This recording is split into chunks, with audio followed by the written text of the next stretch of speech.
कोई भी बच्चा जब जन्म लेता है तो एक फूटा कौड़ी लेकर नहीं आता है, लेकिन यहाँ आकर के बहुत कुछ जब जाने लगता है, तब जब जाने लगे तो जो शरीर परमात्मा ने आपको दिया, यह शरीर भी यहीं छोड़ करके जाते हैं।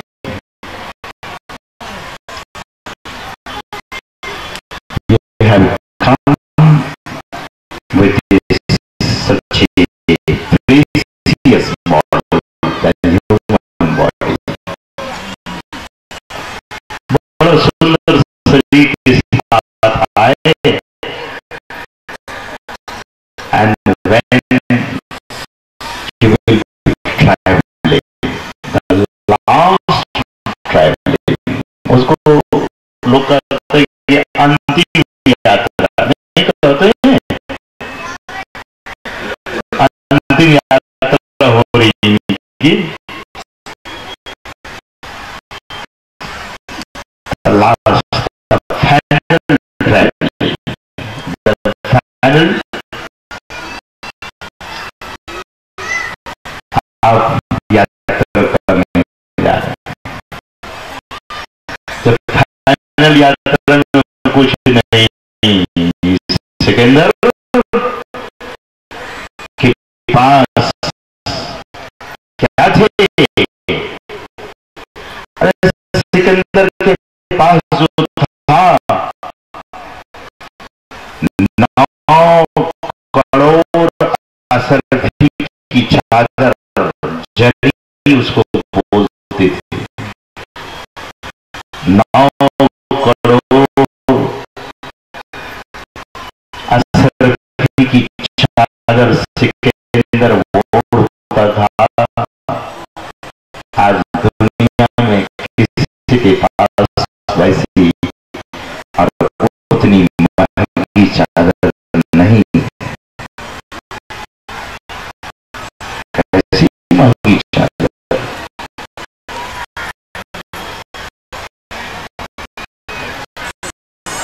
कहते हैं कि 32 ऊंट पर सिकंदर की चाबी लगती थी। अरे आप लोगों के पास कितनी चाबी होगी? 2-4। 32 ऊंट पर सिकंदर की चाबी, संदूक की चाबी, हाँ संदूक की चाबी लगती थी। अन्य चाबी तो बहुत होगी, संदूक की चाबी 32 ऊंट पर। आप लोगों के जेब में या कमर में 2-4 कोई गुच्छे होंगे, बस, इससे ज्यादा।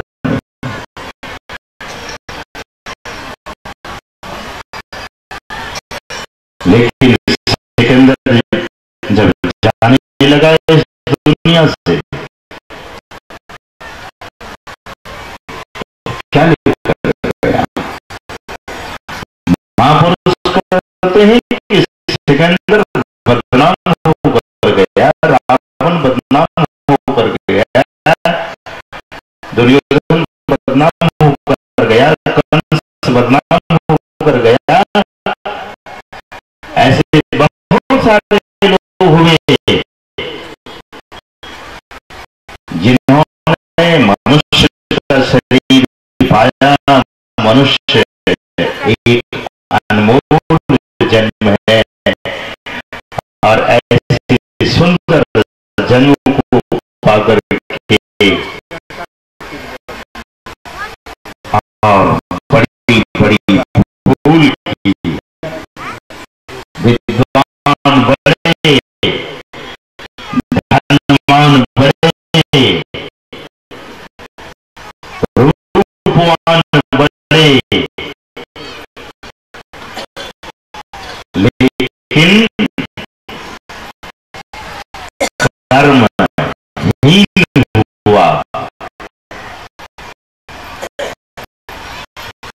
इन सभी कर्मों से बचाएंगे कौन?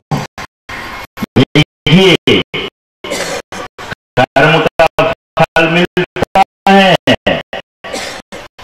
लेकिन परमात्मा की प्राप्ति करने में जो परमात्मा को प्राप्त करते हैं वे कर्म शुभ अशुभ दोनों कर्म से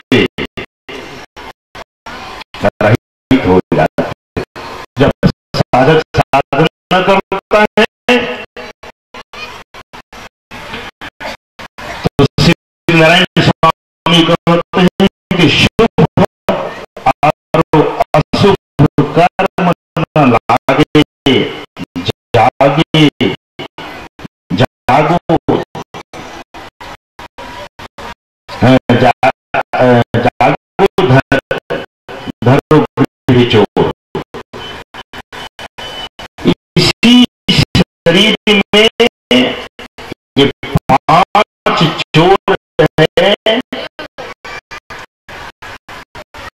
चरणदास जी महाराज कहते हैं कि 5 चोर सदा मग रोकत इंसुम कर छुटकारी, सदगुरु नायक की संग मिली चल, लूट सके नहीं ढाई। भक्ति रूपी बनी, भक्ति रूपी व्यापार जो करते हैं तो उनको लूटने के लिए 5 चोर हैं। क्या 5 चोर? रूप, रस, गंध, स्पर्श और शब्द। ये 5 इंद्रियों के द्वारा 5 विषय चोरी यह जीव करते रहता है, यह मन करते रहता है। इसलिए कबीर साहब ने कहा कि मैं तो आन पड़ी चोरनी की नगर। इस कर्म से कैसे छूटे? महात्मा लोग छूट जाते हैं।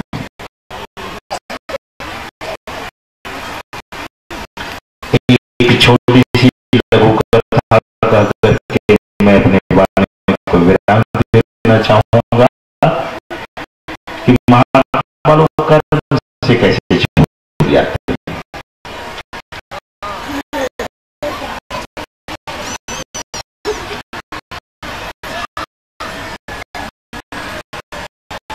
मांडव ऋषि हुए एक महापुरुष।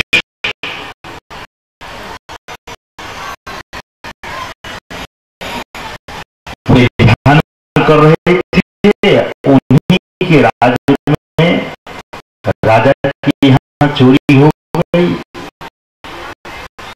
चोर लोग जब राजकोष से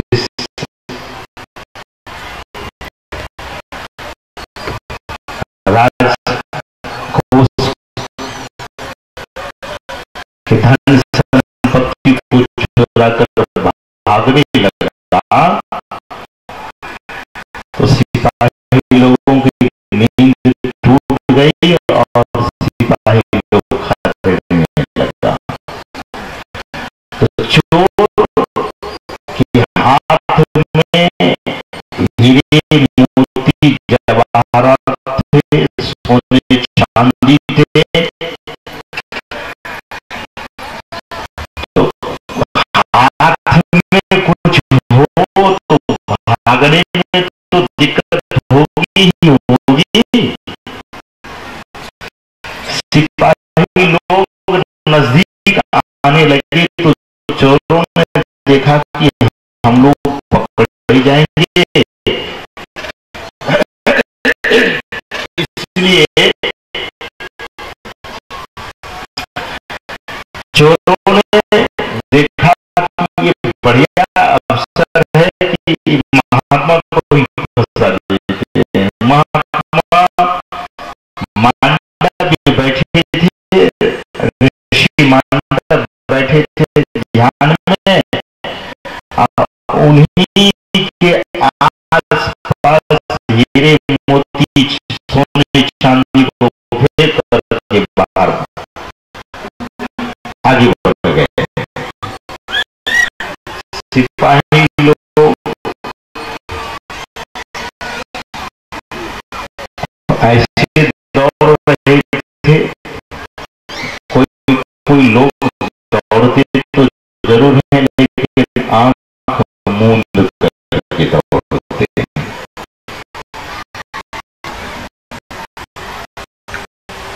तो फिर दौड़ने का अभिमान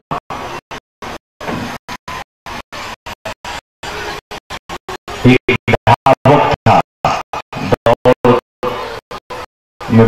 दौड़ने में बड़ा तेज। तो आधी रात में दौड़ लगा रहा था, लोगों ने पूछा कि अरे क्यों दौड़ लगा रहे हो आधी रात में?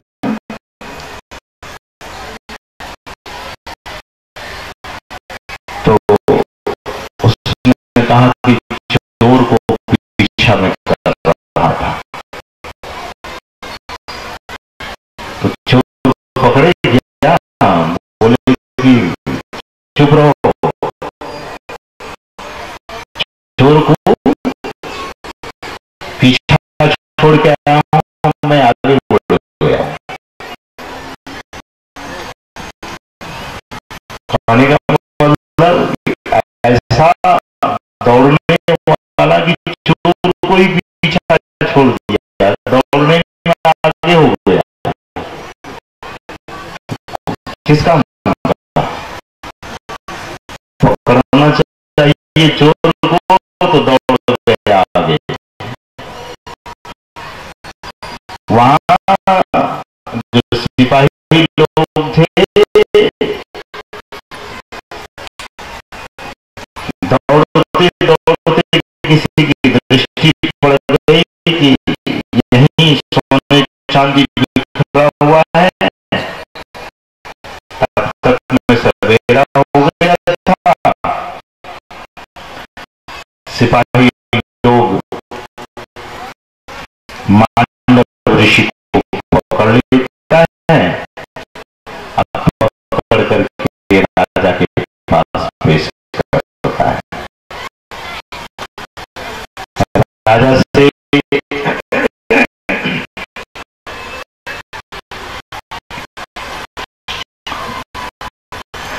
राजा ने जब देखा तो उस महात्मा को, मांडव ऋषि को राजा भी पहचानता था। देखिए, आप ही किसी महात्मा को पहचानेंगे, उसका अगर कुछ दुर्गुण सुनाई दे तब क्या कहेंगे आप? तुरंत लोग गाली देने लगते हैं, ये बात को नहीं जानते हैं।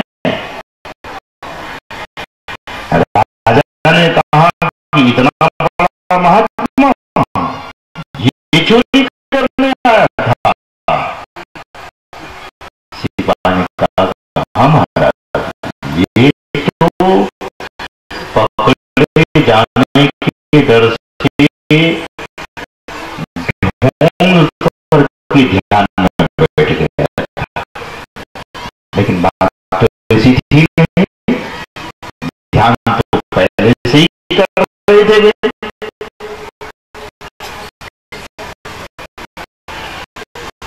एक बात ध्यान कीजिएगा तो कहते हैं कि बड़ी से बड़ी विपत्ति आपके जीवन से टल जाएगी। मांडव ऋषि को पकड़ा गया और राजा ने कहा कि इस ऋषि को अब सूली पर चढ़ा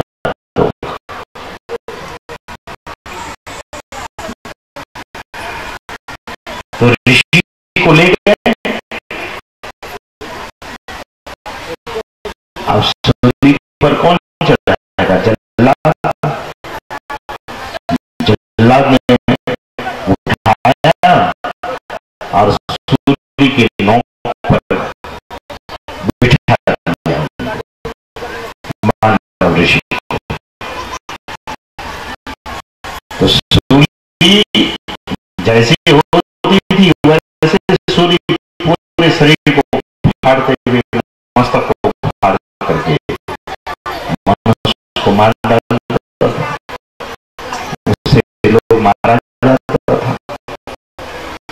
सूली लोहे का खंभा, उस पर सूली की नोक पर जब मानव ऋषि को बिठाया गया तो वहीं पर पद्मासन लगा करके बैठे थे। सूली की नोक पर ऋषि मांडव पद्मासन लगाकर ध्यानस्थ हो गए।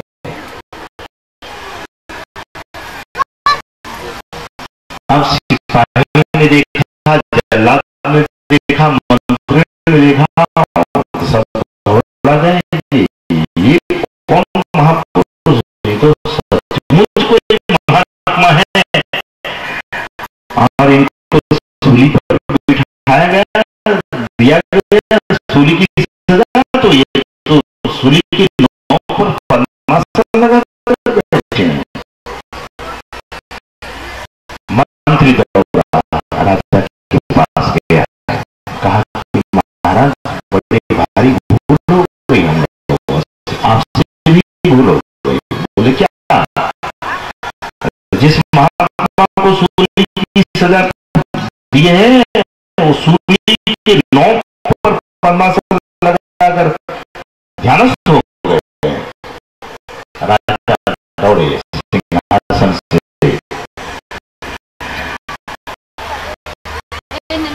छोड़ करके, सिंहासन को छोड़कर और गए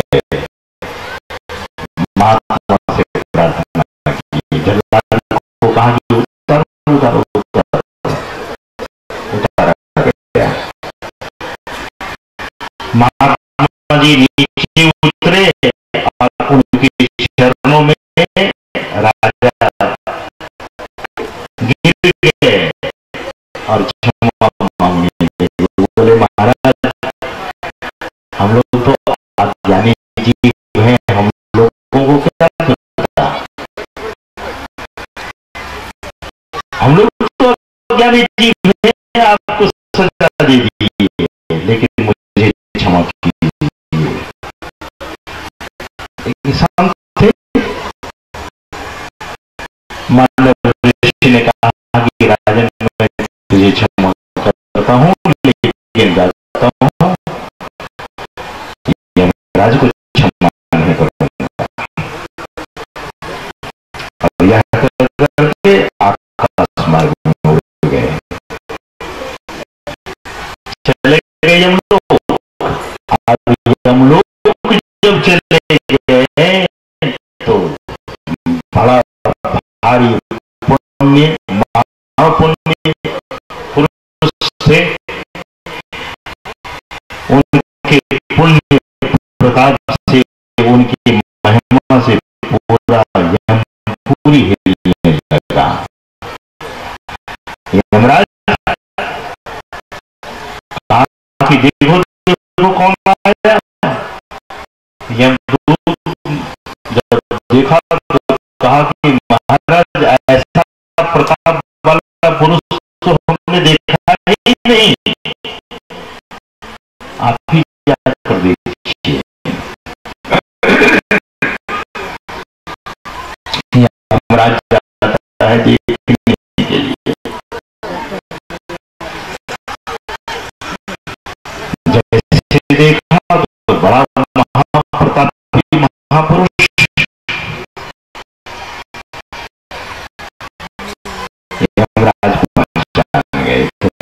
मानव ऋषि ले गए, अपने सिंहासन पर बिठा दिए, उनका चरण धोए, यथोचित सम्मान करते हैं। असम्मान करने के बाद यमराज बगल में हाथ जोड़कर खड़े होते हैं और कहते हैं कि महाराज आप जैसे महात्मा और यमलोक में आ गए, आपको आने की क्या जरूरत यहाँ पड़ेगी? महात्मा तो कभी यमलोक नहीं आते हैं।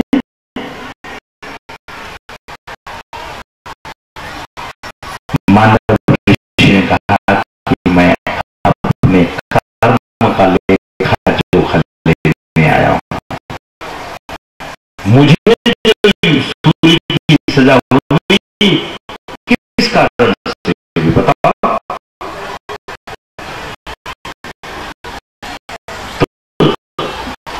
यमराज अपने चित्रगुप्त को बुलाया और कहा कि जरा महाराज का खाता वही उल्टा कर देखो, हर जीव का खाता वही कर्मों का होता है, तो महाराज का भी देखो।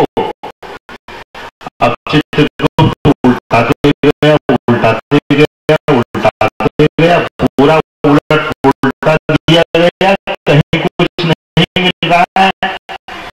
यमराज ने कहा ठीक से देखो, तो शुरू में ही मिल गई एक भूल। क्या?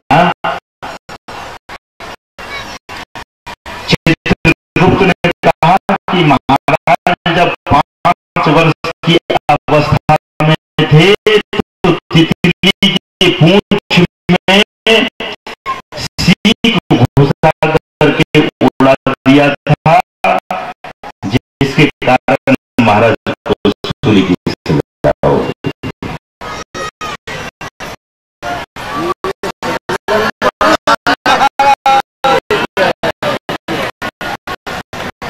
मानव ऋषि ने कहा कि अरे यमराज, तुमने बहुत बड़ी भूल कर दी। तितली की पूंछ में बच्चे लोग देखते हैं ना, खेलते हैं, हम तो समझते हैं कि इसमें बहुत ऐसे लोग होंगे, तो तितली की पूंछ में सीख घुसाए होंगे, बहुत लोग होंगे।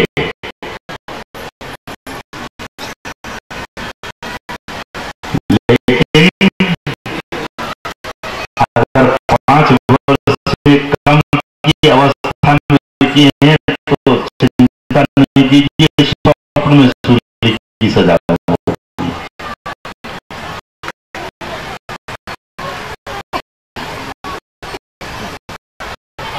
तो मानव ऋषि ने कहा यमराज, शास्त्र तुम ही पढ़े हो कि हम भी पढ़े? यमराज काम करे, महाराज क्या गलती हुई? बोले हमारी अवस्था क्या थी उस समय, जिस समय हम तितली की पूंछ में सीख घुसाए थे? कहा महाराज 5 वर्ष। 5 वर्ष के बच्चे से अगर कोई अपराध हो जाता है, उसको क्या जागृत में सजा दी जाती है, स्वप्न में? या सूली की सजा तो मुझे स्वप्न में होनी चाहिए थी, तूने जागृत में करवा दिया। यमराज ने कहा कि हाँ महाराज, ये तो गलती हो गई।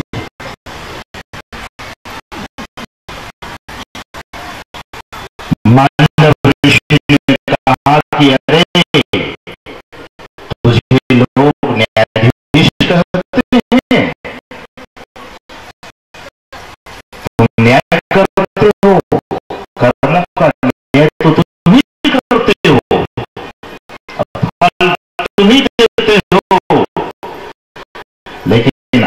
आज भारत के एक ऋषि को तूने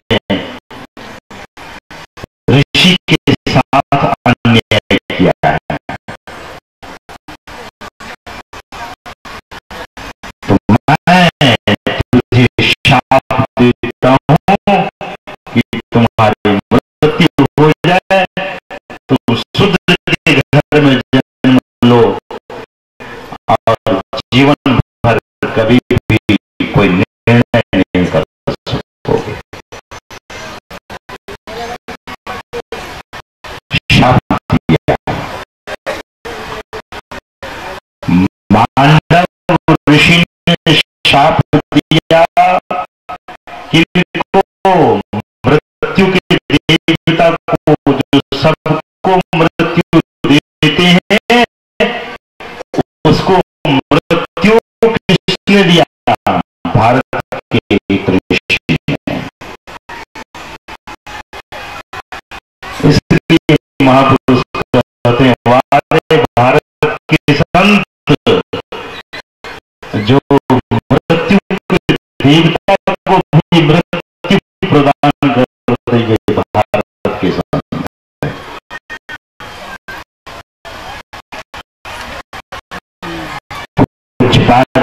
महर्षि संजीवी जी महाराज के कंधे पर एक कौवा बैठ गया। कौवा नहीं था, वो तो कोई और था जो लेने आए थे। गुरु महाराज ने कह दिया कि ये अभी नहीं जाएगा, ये तो अभी सेवा कर रहा है। ऐसे तो बहुत बार सुने होंगे कि यमदूत को गुरु महाराज ने बहुत बार लौटा दिया। सदगुरु दयाल काटई जग जाला, प्रणत पाल अति कृपाल, काल काल काल कालों के भी काल।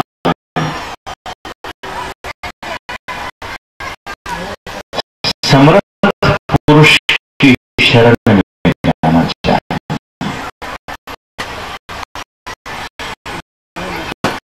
हरा हो भव दुख, देहु अमर सुख, सर्वदाता समर्थ हो, जो तुम चाहे हो यही सोई, सब कुछ तुम्हारे हाथ हो। कर्मों के लेखा जोखा को काटने वाले अगर जगत में कोई है तो वे पूरे और सच्चे संसद गुरु हैं। जैसे मांडव ऋषि ने सूली की सजा हुई, लेकिन कहां सूली की सजा हुई? नोक पर ही बैठे रह गए और यहां से जाकर यमराज से न्याय किया।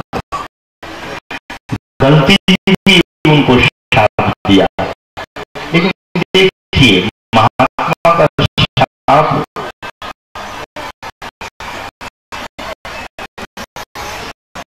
दुर्गति नहीं देता है। तो ऐसा नहीं कीजिए कि आप लोग भी किसी से साथ ही लेने का, महात्मा का साथ नहीं लेना चाहिए। लेकिन कहते हैं कि महात्मा का शाप भी वरदान का ही काम कर गया।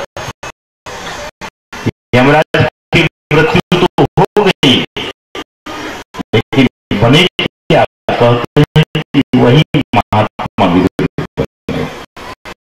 अरे यमराज से कोई महात्मा बन जाए, ये तो और ऊंची बात है।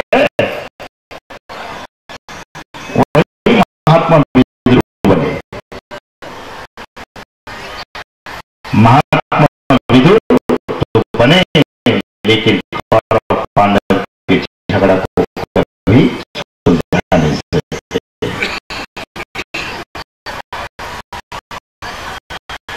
उसी से वैराग्य हुआ, जंगल में जाकर तपस्या कीजिए, ध्यान दीजिए, परमात्मा के पद को प्राप्त कर लिए। यमराज का पद क्या पद है?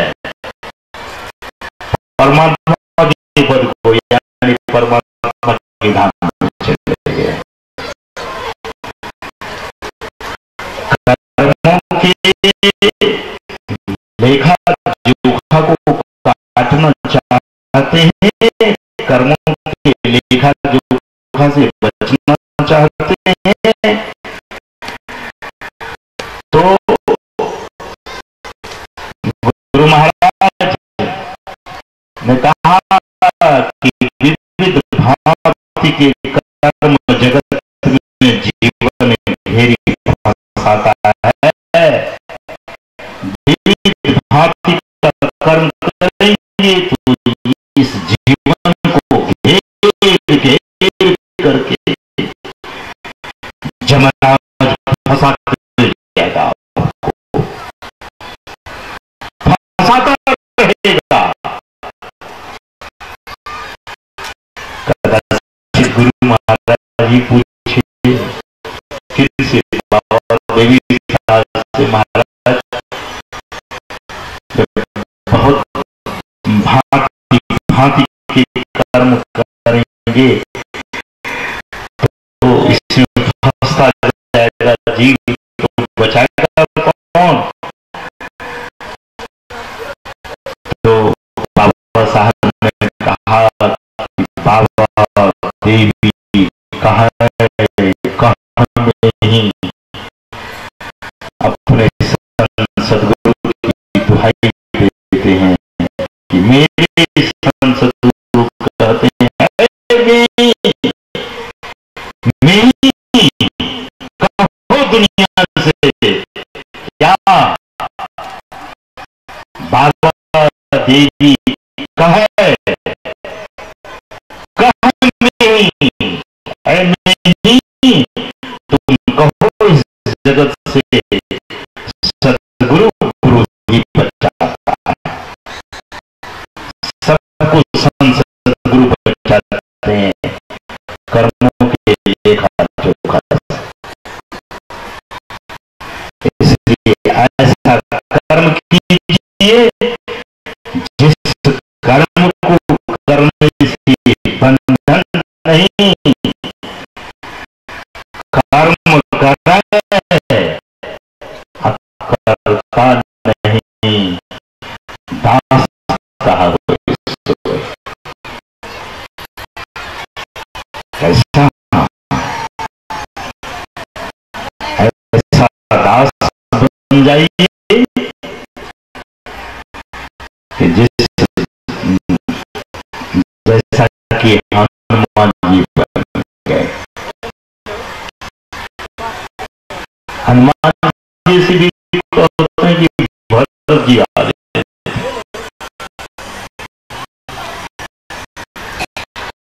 सुन रहे थे लक्ष्मण जी की बात।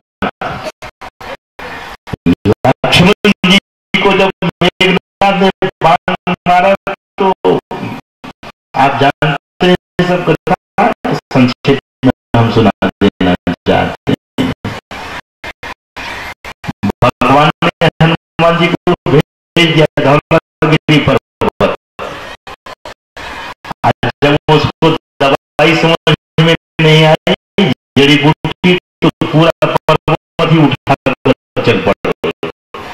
अब पर्वत उठाकर जब चले तो अयोध्या के ऊपर से भरत जी को दिखाना चाहते थे कि देखिए हम कितना बड़ा काम करते हैं। भगवान के भक्त के मन में भी अगर छोटा सा अभिमान हो जाए तो भगवान कहते हैं कि मैं अपने भक्तों के मन में तो जरा भी अभिमान नहीं रहने देता हूं। भगवान कहते हैं कि अभिमान तो मुझे पसंद है ही नहीं।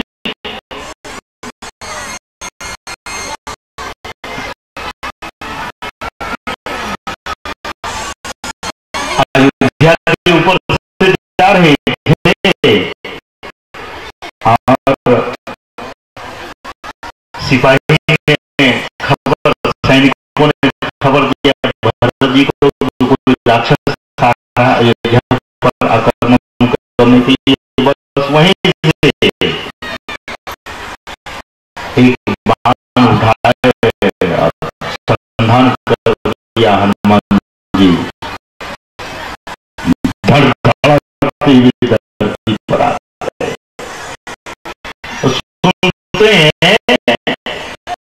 आप लोग तो शायद यही जानते होंगे कि बाण भरत जी ने मारा तो हनुमान जी पर्वत समेत आ गए, लेकिन बात ऐसी नहीं है।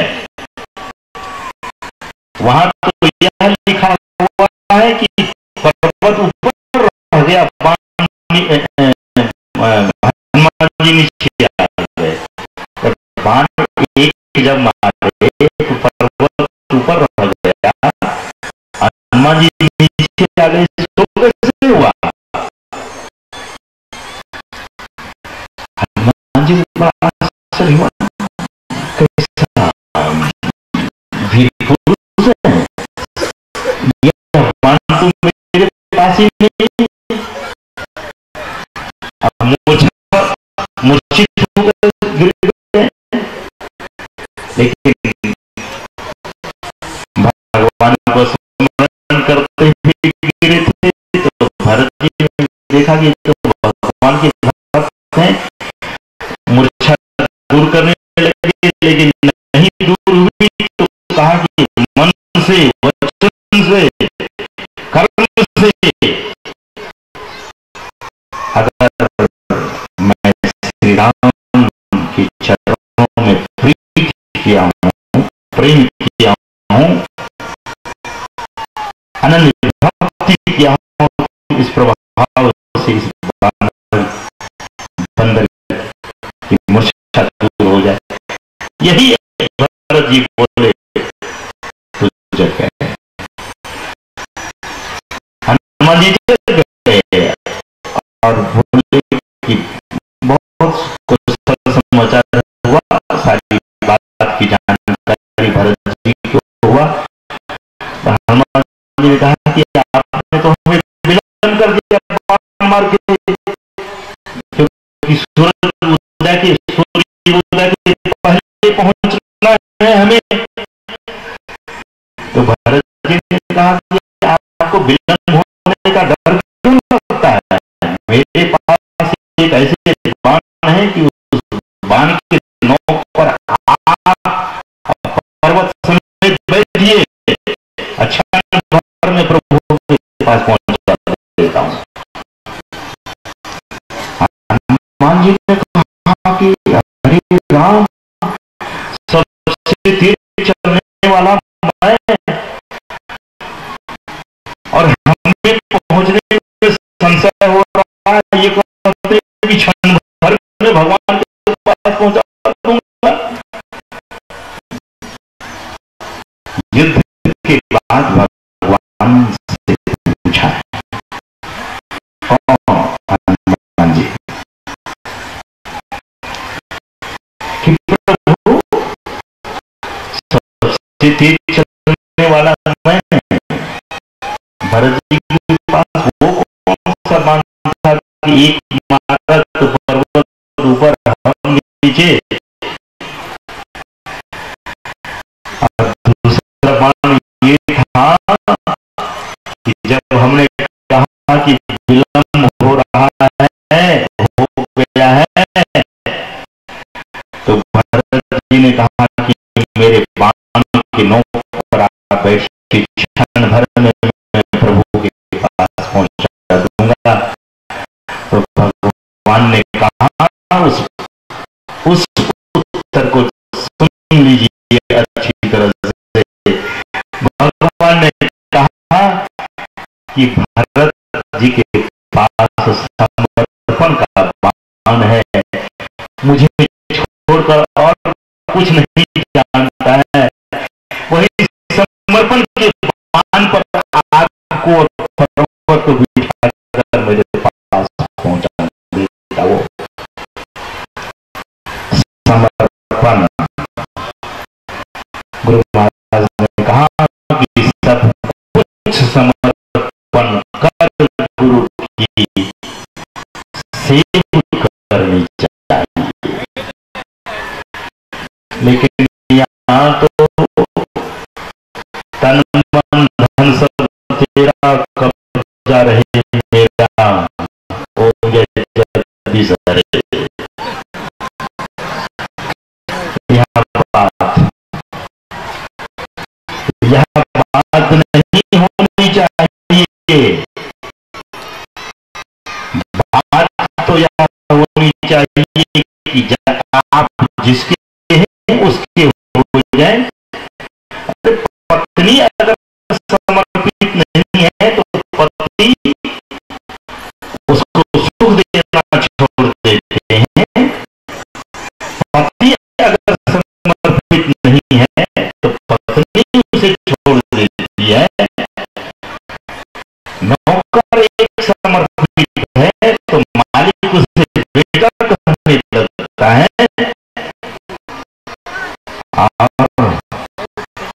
वो शिष्य कैसा है जो दुनिया को भी समर्पित कर रहा है और इधर भी। दो नाव पर पैर रखने वाला तो बीच में ही डूबता है। इसलिए सब कुछ समर्पण कर गुरु की सेवा करनी चाहिए। पूर्ण समर्पित होकर के ईश्वर की भक्ति करें, सबसे उत्तम कर्म है। इसी से बंधन, सारे बंधन से हम मुक्त हो जाएंगे। तो ज्यादा नहीं कहते हुए कल एक दिन का जो शेष सत्संग है उसकी जानकारी हमारे मन संचालक महोदय शिव कुमार बाबू देंगे। तो अन्य दीक्षा वगैरह के जानकारी सूचना उनसे लेंगे। इन्हीं शब्दों के साथ आप लोग एक बार सदगुरु महाराज की जय ध्वनि करेंगे। लेकिन यह आवाज पोठिया से भी कुर्सी तक चले जाए ऐसे तो संभव नहीं है। लेकिन यह आवाज सूक्ष्म रूप से तो बहुत दूर तक, यहाँ तक कि उस धाम तक पहुंच सकता है। हृदय से सदगुरु महाराज की जय ध्वनि कीजिए। ज्यादा नहीं, हम एक ही बात आपको कर रहे हैं। पीछे के लोग थोड़ा सा नहीं करते हैं, आगे के लोग करते हैं। हाथ उठा करके ऐसे पूर्ण धनी सदगुरु का जय ध्वनि करेंगे। उनकी जय ध्वनि में शक्ति जय ध्वनि है। इसलिए प्रेम और श्रद्धा के साथ बोलिए